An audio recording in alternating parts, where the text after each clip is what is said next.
Hey everyone, it's Kara here, and in the spirit of Thanksgiving and all things fall, I'm going to do a pumpkin flavored treat for you guys. This is going to be a pumpkin custard. So we're actually going to bake it in the oven, but it's something that tastes a little bit better if you actually eat it cold. So I'm going to bake it, but then I'm going to put it in the fridge afterwards.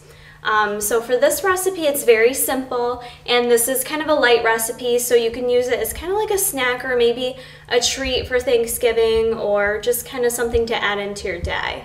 So for ingredients, what you're going to need is some pumpkin. You're going to end up using a whole can of this, which is typically about 15 ounces. And you want to make sure you get the pure pumpkin, not the pumpkin pie filling. So you're going to need some of that. We're going to use some milk. I use almond milk, but whatever kind of milk you guys like. I'm going to use some pure vanilla extract, some pumpkin pie spice. I've got 4 eggs here, beaten. Yolks are in there as well.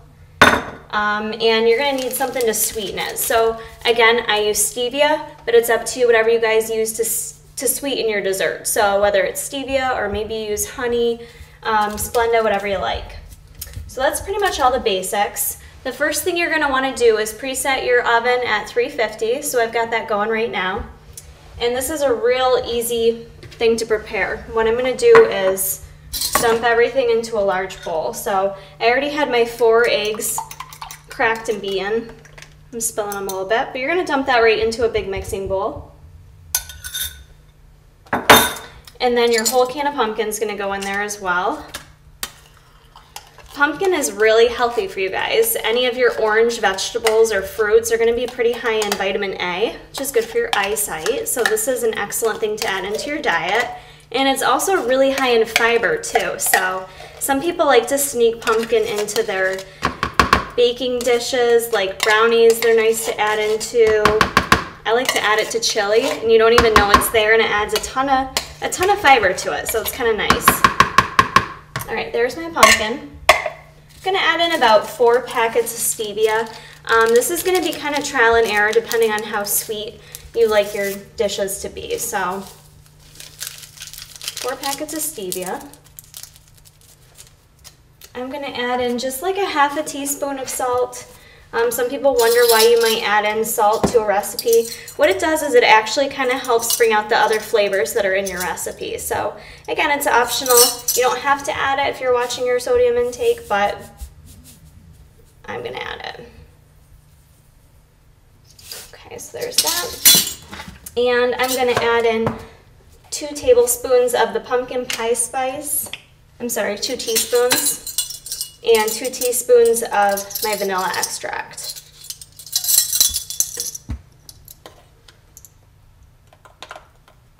You should be able to find the pumpkin pie spice at any grocery store. Sometimes this time of year with Thanksgiving being right around the corner, it's a little harder to find because everyone's using it, but you should be able to find that anywhere. And then the 2 teaspoons of my vanilla. Okay. All right, so 1/2 cup of whatever kind of milk you guys use. I use the unsweetened almond milk. All right.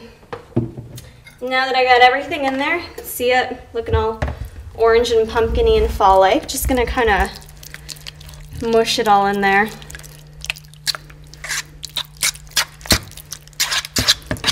And what you're gonna want to do to cook this, you guys know I like to use what's called a ramekin, these nice little oven-safe dishes. This recipe that I just made for you, all the amounts are going to make 6 ramekins of pumpkin custard.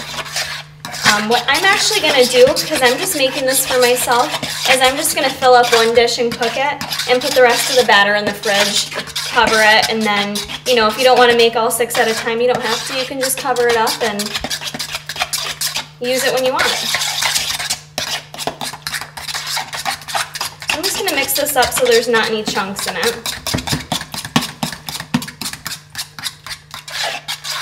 And you can see it's going to be kind of basically like a pumpkin consistency, like it came right out of the jar.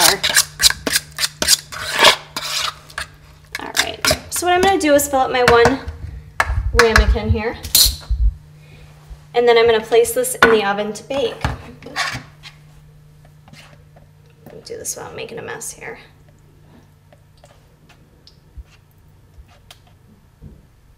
Okay.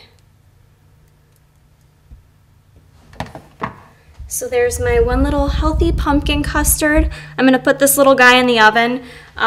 Again, depending on oven times and how many you're baking at a time, it's gonna change the times up a little bit. So probably about 20 minutes or so, but I'll let you guys know how long it takes. You're basically gonna wanna cook it until you stick a fork in it and nothing comes out with the fork, comes out clean. So we'll see you guys when it's all done. So my pumpkin custard took about 40 minutes in the oven. When you look in the oven, it actually does get really puffy and kind of puffs over the ramekin, and then it'll fall. That's supposed to happen when you take it out. So here I've got my cute little pumpkin custard all ready to go. What I'm gonna do is put it in the fridge and take it to work with me tomorrow and eat it cold, because usually custards you do eat cold. So this is a quick and easy treat to have with Thanksgiving coming up. You could even just add like a little bit of light whipped topping on it, maybe sprinkle it with a little bit of cinnamon or nutmeg, and have a cleaner, healthy cheat this week. So I hope you guys like it and try it out for something different. And if you guys like my hat, I'm really not sure if I like this hat yet or not, or how it looks on me. So I want you to give this video a thumbs up if you like my hat. I don't care if you like the custard. Or if you don't like this hat and you think I look like a loser, then go ahead and give it a thumbs down, because I gotta figure out whether to keep this hat in my rotation or not. All right, guys, so I hope you have a great holiday week. I hope you have some good food. Don't binge or do anything bad like that, but get in some good food, but find some ways to make some of your treats healthy. And I'll see you guys soon.